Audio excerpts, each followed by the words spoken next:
പുതിയൊരു വണ്ടി എടുത്തിട്ട് ആദ്യമായിട്ട് ഓടുന്നു പോലീസ് സ്റ്റേഷനിലോട്ടോ വല്ലാത്ത അവസ്ഥയാണ്. നിങ്ങളെന്താ നിങ്ങളുടെ ഈ വണ്ടിക്കകത്ത് ഒരു ബൊക്കയൊക്കെ വെച്ചേക്കുന്നത് എന്തോ?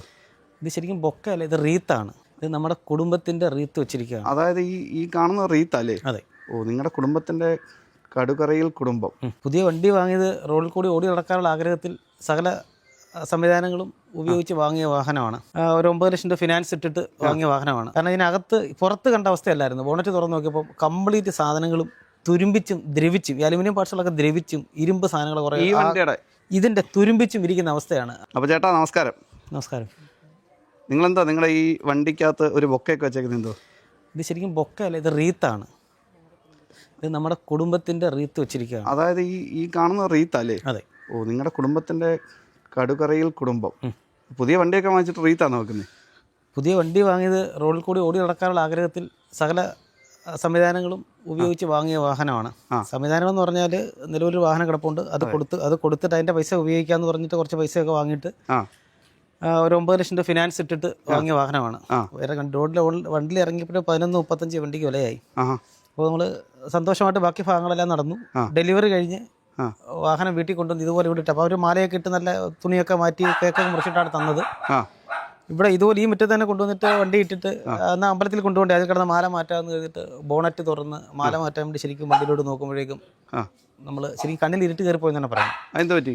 കാരണം ഇതിനകത്ത് പുറത്ത് കണ്ട അവസ്ഥയല്ലായിരുന്നു. ബോണറ്റ് തുറന്ന് നോക്കിയപ്പോൾ കംപ്ലീറ്റ് സാധനങ്ങളും തുരുമ്പിച്ചും ദ്രവിച്ചും, ഈ അലുമിനിയം പാർട്സുകളൊക്കെ ദ്രവിച്ചും, ഇരുമ്പ് സാധനങ്ങൾ കുറേ ഇതിന്റെ തുരുമ്പിച്ചും ഇരിക്കുന്ന അവസ്ഥയാണ്. പക്ഷേ ഒരു മിനിറ്റ് നമുക്ക് ആർക്കും ശബ്ദം വെളിയെടുക്കാൻ പറ്റാത്ത അവസ്ഥയായിപ്പോയി.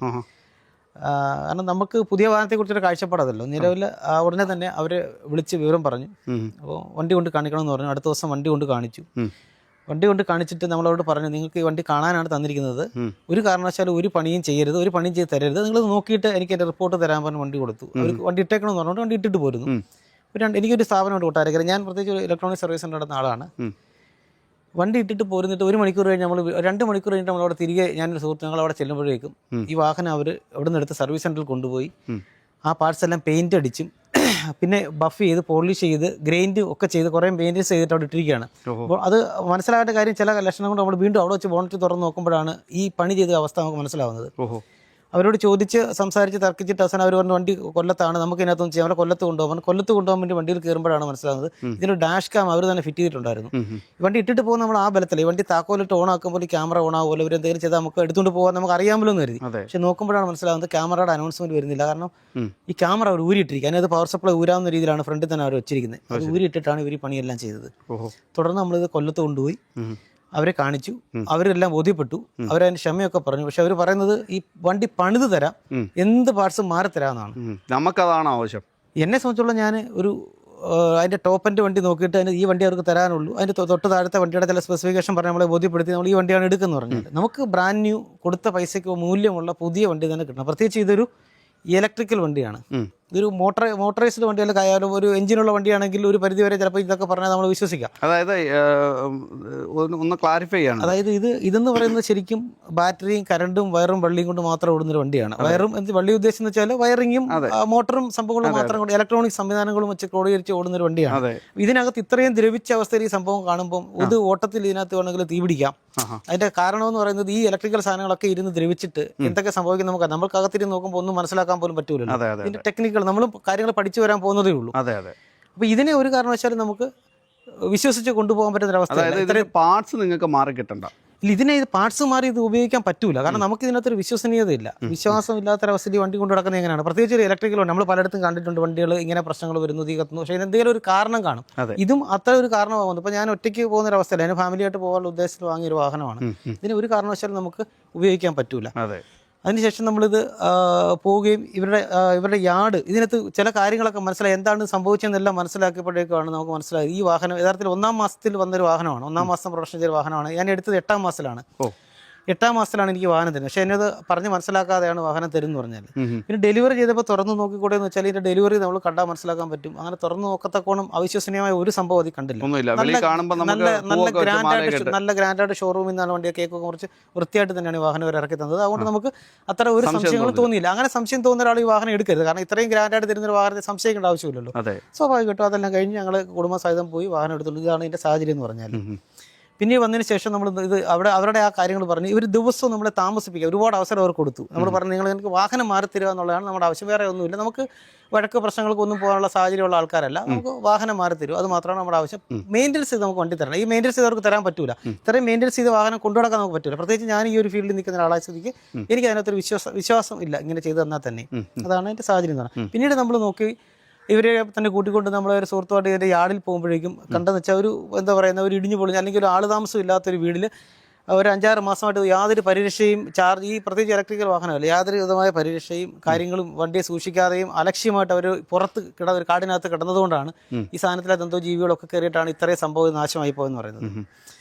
അപ്പോൾ അതിനുശേഷം നോക്കുമ്പോൾ മൈലേജിൻ്റെ കാര്യത്തിൽ 315 കിലോമീറ്ററാണ് ഇതിൻ്റെ ഫുൾ റേഞ്ച് കാണിക്കുന്ന ടോപ്പ് ആ ഒരു പവർ കൂടിയ ബാറ്ററി വെച്ച വണ്ടിക്ക് അവർ പറയുന്നത്. പക്ഷേ ഇത് 225, 235 ഒക്കെയാണ് ഫുൾ ചാർജ്, 100% റേഞ്ച് കാണിക്കുമ്പോഴും ഇതിനകത്തുള്ള ഒരു എന്താ പറയുന്നത് റേഞ്ച് കാണിക്കും. 100% ചാർജ് ആകുമ്പോഴും ഇതിൻ്റെ റേഞ്ച് കാണിക്കുന്നു പറഞ്ഞാൽ. പിന്നെ നമ്മൾ റീജനറേഷൻ മോഡ് ഫുൾ ഇട്ടാലും ചിലപ്പോൾ 5-10 കിലോമീറ്റർ കൂടിയാലും നമ്മൾ വണ്ടി ഓണായി കഴിയുമ്പോഴേക്കും നേരെ 210 വീണ്ടും താഴെ വരികയാണ് ചെയ്യുന്നത്. അതിൻ്റെ കാരണം ഈ വണ്ടി മോശമായതുകൊണ്ടല്ല, ബാറ്ററി മോശമായതുകൊണ്ട്. ഈ വണ്ടി ഇങ്ങനെ സൂക്ഷിക്കാതെ അലക്ഷ്യമായിട്ടും അതിനുള്ള കൃത്യമായിട്ടും ഈ 15 ദിവസത്തിലൊരിക്കൽ ചാർജ് ചെയ്യണമെന്ന് പ്രൊഫഷണൽ അതൊക്കെ പറയുന്നുണ്ട്. ഇതൊന്നും ചെയ്യാതെ ഇത്രയും മാസം കളഞ്ഞിരുന്നത് കൊണ്ടാണ് ഈ വണ്ടി ഇങ്ങനെ ആയിപ്പോയത്. അതായത് നിങ്ങൾക്ക് ഈ വണ്ടിയുടെ ബ്രാൻഡുമായിട്ടുള്ള പരാതി അല്ല, ഈ വണ്ടിയുടെ ബ്രാൻഡിനെ കുറിച്ച് എനിക്കൊരു പരാതിയില്ല. അതിൻ്റെ കാരണം എനിക്ക് എന്നെ പോലെ ഒരാൾക്ക് കൊള്ളാമെന്ന് നോക്കിയിട്ട് എൻ്റെ സാഹചര്യവും സാമ്പത്തികവും കാര്യങ്ങളും എല്ലാം നോക്കിയിട്ട് ഇഷ്ടപ്പെട്ടിട്ട് പോയി അതിൻ്റെ ഒരു ടോപ്പിൻ്റെ വണ്ടി വാങ്ങുന്നതിനെ കുറിച്ച് ആഗ്രഹിച്ച് വാങ്ങിയ വണ്ടിയാണ്. വണ്ടി മോശമെന്ന് ഞാൻ ഒരിക്കലും പറഞ്ഞില്ല. ഓടിച്ച് നോക്കിയിട്ട് എനിക്ക് ഓക്കെ ആ വണ്ടിയെല്ലാം ഇഷ്ടപ്പെട്ട കാര്യങ്ങൾ അവർ കൊണ്ടുവന്ന ഡെമോ കാണിച്ചതും എന്നെ കാണിച്ച വണ്ടിയും വളരെ വൃത്തിയായ ഗ്രാൻഡായിട്ടുള്ള വണ്ടിയായിരുന്നു. ഈ പറഞ്ഞ ഭാഗങ്ങളൊന്നുമില്ല. പക്ഷെ എനിക്ക് തന്ന വണ്ടി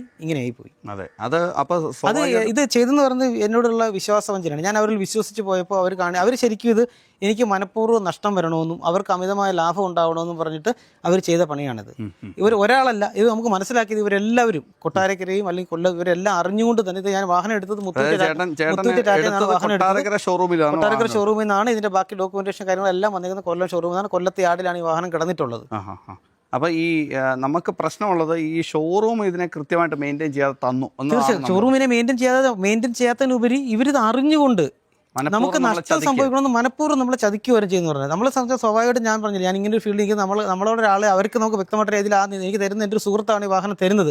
അവൻ തന്നെ കടയിൽ പല സാധനങ്ങൾ റിപ്പയർ ചെയ്യാൻ മുൻകാലത്ത് വന്നിട്ടുള്ളതുമാണ്.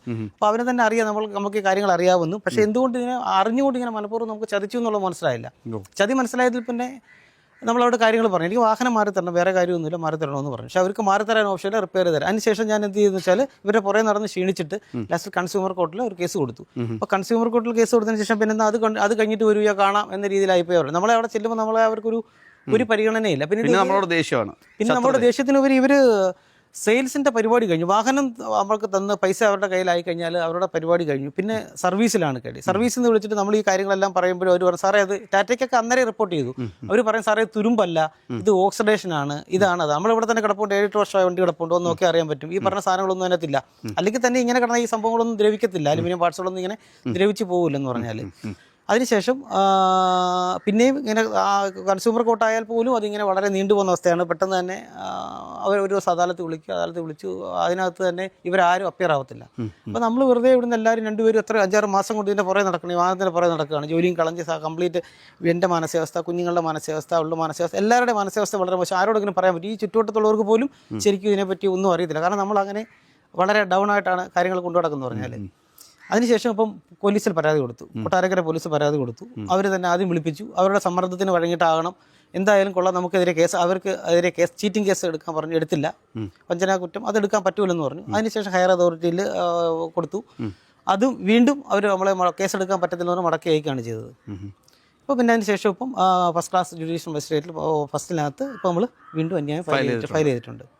അപ്പോൾ നമ്മൾ ഈ പറയുന്ന ഈ ചേട്ടന് വണ്ടി തന്ന ആൾക്കാരുടെ പേര് വെച്ചിട്ടാണ് കൊടുത്തേക്കുന്നത്. തീർച്ചയായിട്ടും എനിക്കറിയാവുന്ന പേര്. ഇതിനകത്ത് തന്നെ സംഭവിക്കുന്ന പറഞ്ഞാൽ നമ്മളവിടെ ചെല്ലുമ്പോൾ അവരുടെ സെയിൽസ് ഹെഡ് എന്ന് പറഞ്ഞിട്ട് ഒരാളുണ്ട് കൊല്ലത്തുണ്ട്. പുള്ളി നമ്മുടെ മുന്നിൽ വന്ന് ചിരിച്ച് കാണിക്കുകയാണ് ചെയ്യുന്നത്. നമ്മളെ വളരെ മോശമായിട്ട് ചിരിച്ച് കാണിക്കുകയാണ് ചെയ്യുന്നത്, കളിയാക്കി. എന്നിട്ട് അവർ കൊട്ടാരക്കര കോടതി സ്റ്റേഷൻ തന്നെ പറഞ്ഞു നിങ്ങളിതെല്ലാം അറിഞ്ഞ് കണ്ട് ഓഫർ ഇട്ടിട്ടാണ് വണ്ടി വാങ്ങിയത്. അതിനൊക്കെ വില കുറച്ചിട്ടാണ് ഞാൻ ആദ്യം പോയ സ്ഥലത്ത് എനിക്ക് വണ്ടി തരാമെന്ന് പറഞ്ഞത്. ഇവൻ നമ്മുടെ അടുത്ത് ഇത്രയും ഓഫർ അണ്ണാ ഇതേരം ഗോൾഡ് കോയിൻ ഓഫർ ഉണ്ട്, അതുകൊണ്ട് ഇതുകൊണ്ട് വേണ്ടുന്ന എല്ലാ കാര്യങ്ങളും ചെയ്തു തരാമെന്ന് പറഞ്ഞിട്ടാണ് സത്യത്തിൽ ചെയ്യുന്നു പറഞ്ഞു. അല്ല ശരിക്കും അവർ പറഞ്ഞതിൻ്റെ കൂട്ട് ഓഫർ കണ്ടിട്ടാണ് നിങ്ങൾ ഈ വണ്ടി എടുത്തത്? ഒരു ഓഫർ നമുക്ക് കിട്ടി, ഓഫർ ഇല്ല. യഥാർത്ഥത്തിൽ കമ്പനി ഒരു ഓഫർ എല്ലായിടത്തും ഉണ്ട്. ആ ഓഫർ അത് മറ്റ് സ്ഥാപനങ്ങളിൽ ഇവരും തരുന്ന ഓഫർ മാത്രമേ ഉള്ളൂ. ഇത് ഇട്ടേക്കുന്ന വിലയ്ക്കൊന്നും ഒരു മാനദണ്ഡമില്ലല്ലോ. ഓരോ സ്ഥാപനങ്ങളിൽ പോയാൽ ഇതിനകത്ത് ഇട്ടേക്കുന്ന വില ഓരോ സൈസ് വിലയാണ്. ഇത് ഒരു ഫിക്സഡ് പ്രൈസ് എന്ന രീതിയിലുള്ള ഒരു എക്സ്ട്രോറൂം പ്രൈസ് തോന്നുന്ന പൈസ ഇട്ടിട്ടാണ് ഓരോരുത്തർ ഓരോന്ന് ചെയ്തു തരുന്നു പറഞ്ഞാൽ പിന്നെ ഓഫറിലൊക്കെ പെടുത്തി കാണിക്കുന്നത്. യഥാർത്ഥത്തിൽ അങ്ങനെ ഒരു ഓഫർ ഒന്നും കിട്ടില്ല. അങ്ങനെ ഓഫർ ആണെങ്കിൽ അത്രയും വില കുറയണ്ടേ? നമ്മൾ വണ്ടി എടുക്കാൻ സമയത്ത് ബോണറ്റ് തുറന്ന് നോക്കാൻ പറ്റിയില്ല എന്നൊരു കാഴ്ചപ്പാടാണ് ഇപ്പോൾ പറയുന്നത്. സത്യത്തിൽ അങ്ങനെ ഒരാൾക്ക് സംഗതിയെ വിശ്വസിച്ച് ഒരു ബ്രാൻഡിനെ വിശ്വസിച്ച് അല്ലെങ്കിൽ ഒരു മുത്തൂറ്റ് അല്ലെങ്കിൽ ഒരു സംവിധാനത്തിന് വിശ്വസിച്ച് നമ്മൾ പോയി എടുക്കുമ്പോൾ ഇത്രയും വലിയൊരു വിശ്വാസവഞ്ചന ചെയ്യുന്നത് ഒരിക്കലും ശരിയല്ല. ഇത് സാധാരണക്കാരൻ ആര് വണ്ടി തുറന്നു നോക്കിയിട്ടുണ്ടാവും? ഞാൻ വാങ്ങാൻ പോയ വണ്ടി, എടുക്കാൻ പോയ വണ്ടി എല്ലാം ഞാൻ തുറന്നു നോക്കി, എല്ലാ ഭാഗങ്ങളും ചേട്ടൻ ഈ പറയുമ്പോഴായിരിക്കും ഈ വീഡിയോ കണ്ടിട്ട് ഒരുമാതിരിപ്പെട്ട ആൾക്കാർ അവരുടെ ബോണറ്റ് തുറന്നു നോക്കുന്നത്. തീർച്ചയായിട്ടും നിങ്ങളെല്ലാവരും ഈ ഇത്തരം രീതിയിൽ കബളിപ്പിക്കപ്പെടാതിരിക്കാൻ അറിയുന്ന ആൾക്കാരുണ്ട്, എക്സ്പീരിയൻസ് ഉള്ള ആൾക്കാരുണ്ട് പോയി എടുക്കുകയും ഈ വണ്ടിയുടെ തന്നെ ചേസ് നമ്പർ അടക്കം നോട്ട് ചെയ്ത് വെച്ചിട്ട് വണ്ടി തരുന്ന സമയത്ത് നിങ്ങളുടെ സാധനം തന്നെയാണ് തന്നെന്ന് നോക്കേണ്ട അവസ്ഥ വന്നിരിക്കുകയാണ്. കാരണം നമ്മൾ എന്ത് വിശ്വസിച്ച് വാങ്ങും? 10-13 ലക്ഷം, ഇത് 15 ലക്ഷം രൂപയോളാവും ഈ വാഹനം പുറത്തിറങ്ങി. ഇത് ഇനിയിപ്പോൾ ഇതിന്റെ ഫിനാൻസ് തീരുമ്പോഴേക്കും നമുക്കറിയാം 15 ലക്ഷം രൂപയുടെ ഫിനാൻസ് തീരുമ്പോഴേക്കും ഈ വണ്ടി കാണണമെന്ന് നിർബന്ധമില്ല. കാരണം ഇതെല്ലാം ലിത്യം ഫോസ്ഫേറ്റ് ബാറ്ററി എന്നും പറഞ്ഞൊക്കെയുള്ള ബാറ്ററി വെച്ചിട്ടാണ് ചെയ്യുന്നത്. ഇതിന്റെയൊക്കെ ഒരു സ്വഭാവം എന്ന് പറഞ്ഞാൽ ഈ ബാറ്ററി ഇപ്പോൾ ഏജിങ് ആയിപ്പോയി. ഏജിങ് ആയെന്ന് പറഞ്ഞാൽ അതിന്റെ ഇത്രയും നാൾ വെറുതെ കിടന്നപ്പോഴത്തേക്ക് അതിന്റെ പെർസെൻറ്റേജ് എല്ലാം ചാർജിങ് ചെയ്യാതെ കിടന്നതുകൊണ്ട് ബാറ്ററി ഏജിങ് ആയിപ്പോയി.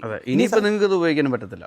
അല്ല, ഇതിനി ഉപയോഗിച്ചാൽ ഇതിന് പെർഫോമൻസ് കിട്ടില്ല. ഇത് നമുക്ക് ധൈര്യമായിട്ട് വിശ്വസിച്ച് 4 കയറ്റുമ്പോഴേക്ക് വേണമെന്നുണ്ടെങ്കിൽ ബാറ്ററി ഡ്രെയിൻ ആയിട്ട് ഔട്ടായി പോകും. ഇതിന്റെ ബാറ്ററി എന്ന് വെച്ചാൽ നമ്മൾ സാധാരണ വണ്ടിയുടെ ബാറ്ററി പോലെയല്ല, ലിത്യം അയൺ അല്ലെങ്കിൽ അങ്ങനെയുള്ള ബാറ്ററി. ഇതിനൊരു സ്വഭാവം എന്ന് പറയുന്നത് നമ്മൾ ഈ ഫീൽഡിൽ നിൽക്കുന്നത് നമുക്കറിയാം.